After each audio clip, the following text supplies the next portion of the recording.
day at the site of which Emma, Section 2, Chapters 1 through 5, took place. In Chapter 1, what happened is that Emma tried to get out of Mrs. Bates reading the letter from Jane Fairfax. Emma avoided the catastrophe. Here's Alyssa with Chapter 2. Thank you so much, Taylor. In Chapter 2, Jane Fairfax is introduced. Her parents have died young. She is the niece of Miss Bates, and Colonel Campbell takes her in. The second part is that Emma meets Jane at a party. Emma just likes Jane, but comes up with a story that Jane is secretly having an affair with her adopted sister's husband, Mr. Dixon. Emma and Jane both play piano in this part, but Emma's not sure whether or not she likes Jane. At the very end, she decides to not like Jane. Back to you, Taylor. In Chapter 3, Mr. Knightley and Emma debrief the party and talk about Jane when... breaking news! Mr. Elton is engaged! Yes, that's right! Miss Bates and Jane walk in on Mr. Knightley and Emma and tell her that Mr. Elton is engaged! The chapter ends with Harriet telling Emma a great story about how she saw not only Mr. Martin and his sister in the store. They showed kindness to her, even though she rejected him for the marriage proposal. Back to you, Alyssa. In Chapter 4, Mr. and Mrs. Elton come to town. Mr. Elton appears to be happy, but Harry is still very much in love with Mr. Elton. What a shame. Back to you, Taylor. In Chapter 5, Emma and Harry run into the Martins, and they show their acceptable kindness to the two. After that, Emma meets none other than Frank Churchill at a social gathering. She's quite taken by him, but he seems to be hiding something. What could it be? Tune in next week. This is Taylor Valsi and Alyssa Reimer reporting with the Emma News. Welcome, everyone. This week on Movie Talk with Taylor and Alyssa, we are analyzing the book Emma and seeing how many facts in the book are true to the movie. You ready? This is a game of true and false. Here we go. Let's do it. Section 2, Chapter 1. So what happens in this chapter is Emma is basically trying to avoid being read a letter written by Jane Fairfax to Miss Bates. True or false, Alyssa? That is true. True indeed, everyone. You want to tell us about Chapter 2? Alright, Chapter 2. In this chapter, Jane Fairfax is introduced, which is partly in the movie, but it is not addressed in much detail as it is in the book. The second part of this chapter, Emma meets Jane at a party, which does not happen in the movie. False. False. The next part is Emma dislikes Jane, which is clearly a part of the movie. Emma comes up with a story that Jane is secretly having an affair with the previous Miss Campbell's husband, Mr. Dixon. However, in the movie, Frank comes up with this, not Emma. The next part, Emma and Jane both play piano. Is that in the movie? True. True, it is in the movie. Emma goes back and forth about her feeling towards Jane, which doesn't happen in the movie, and neither does Emma resolving with liking Jane. Next, in Chapter 3, Mr. Knightley and Emma debrief the party, which is true. And this conversation is interrupted by Jane Fairfax and Miss Bates coming in to give the big news that Mr. Elton is engaged. Which is in fact true. The final part of Chapter 3 is Harriet comes to Emma to tell her about an encounter she had with Mr. Martin. Now, for those of you who don't know, Mr. Martin is the man that Harriet refused his proposal. So, in this chapter, everything that happens in Chapter 3 is correct with the movie. Let's go on to Chapter 4, Alyssa. Chapter 4, Mr. and Mrs. Elton come to town, which does happen in the movie. In addition, Mr. Elton appears to be very happy. However, Harriet is still very much in love with Mr. Elton. All of this, which happens in the movie. True. Chapter 5. Chapter Taylor. 5. So in Chapter 5, it begins with Emma and Harriet running into the Martins. This, however, does not happen in the movie. False. And Chapter 5 ends with Emma and Frank meeting. Now in the movie, Frank saves Emma when her carriage is all torn up in a river. However, in the book, it's just a mere social gathering. Not anything like that. So we are going to give this one a maybe. Thank you for tuning in to Movie Talk with Taylor and Alyssa. Hope to see you next time. Welcome to The View with Alyssa Reimer and Taylor Valsi. Today we'll be analyzing the thematic development of Jane Austen's Emma. Now, if each of you in our audience look underneath your chairs, you'll find a free copy of Emma. Thank you, Barnes & Noble. Thank you. So, the first thematic development development we're going to talk about in section 2, chapters 1 through 5 is prejudice. Now, Emma is prejudiced against the Martins. For those of you who don't know, the Martins are a farming family, which in this era is seen as lower than Emma's high-ranking status.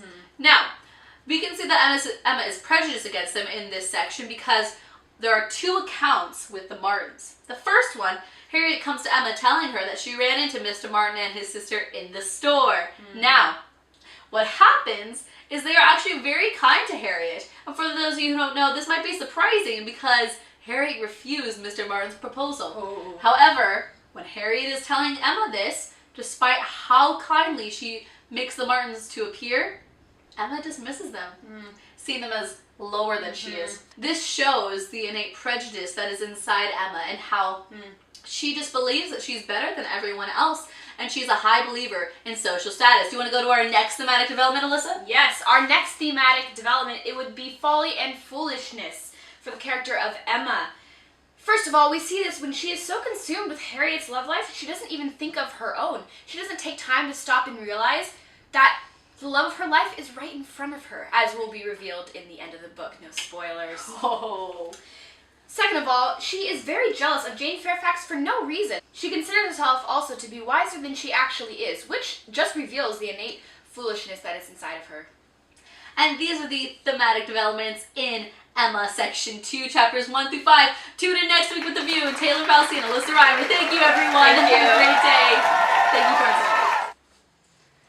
Hello, everybody, and welcome to The Tonight Show. Today, we will be welcoming characters from Emma by Jane Austen. Let's all welcome Emma! Hello, Emma. Welcome to The Tonight Show. How are you? Oh my goodness, how are you? Great. So tell us a little bit about your part in section 2, chapters 1 through 5. Well, as you can tell, I become even more of an airhead in this section.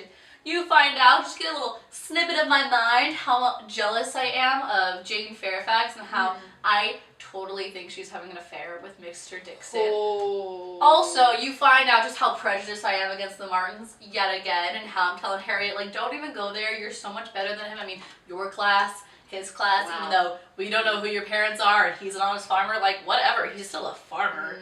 And then, I get introduced to a Frank Churchill who, oh my goodness, what a hunk.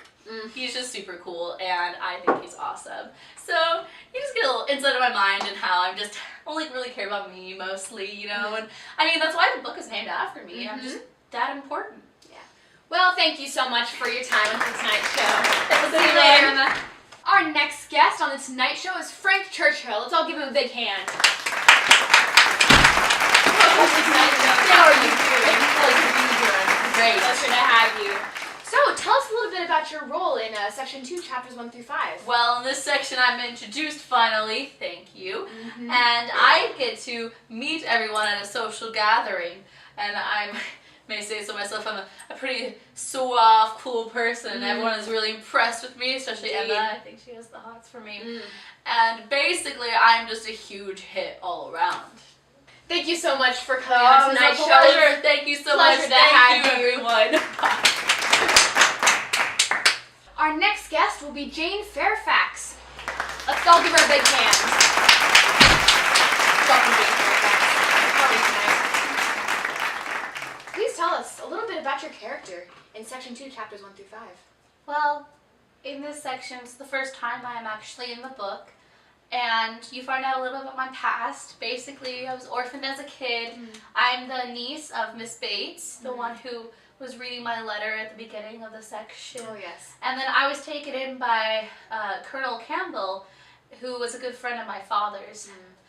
You don't really learn much about my personality. I don't like to talk to people, but I play piano really well, and that's about it. Yeah. Wow. I'm not that interesting. I have a nice face, as Jane Austen likes to say. Yeah. Thank you. Bye. Well, thank you so much for coming. Our last and final guest on The Tonight Show is Harriet. Let's welcome her with a big hand. Thank you so much, Harriet. Hello. How are you doing? I'm fine. Good. Please tell us a little bit about your role in section 2, chapters 1 through 5. Well, I see Mr. Martin, and, well, this is the first time I've seen him since I denied his proposal. Oh. He was quite kind to me, though. Hmm. I was really surprised. And then I told Emma about it, of course, and, she dismissed it. I mean, she says that I should not marry him, I can do better. Mm-hmm. And then Mr. Elton comes back. And he's married! And I just don't understand. I mean, the whole time I thought he was in love with me. I'm so sorry. Must be so difficult. Cut.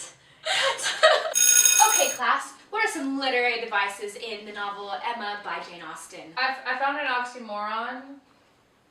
There's one part in the section where it says, happily deceived aunt. Great example. Also, there is a part that Jane is speaking to the readers. Taylor, would you like to give us an example of this?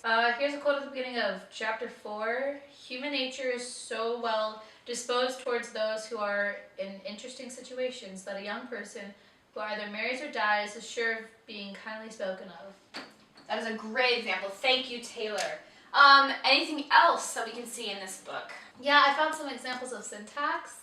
There's a short sentence where it says, Mr. Elton returned, a very happy man. And then right after that, there's a really long sentence that says, he had gone away, rejected and mortified, disappointed in a very sanguine hope, after a series of what had appeared to him strong encouragement, and not only losing the right lady, but finding himself debased to the level of a very wrong one. All right, class. Thank you for coming. You are dismissed. Her face, her features. There was more beauty than she remembered. It was not regular. It was a very pleasing beauty. Her eyes, a deep grey, with dark eyelashes and eyebrows, had never denied their praise.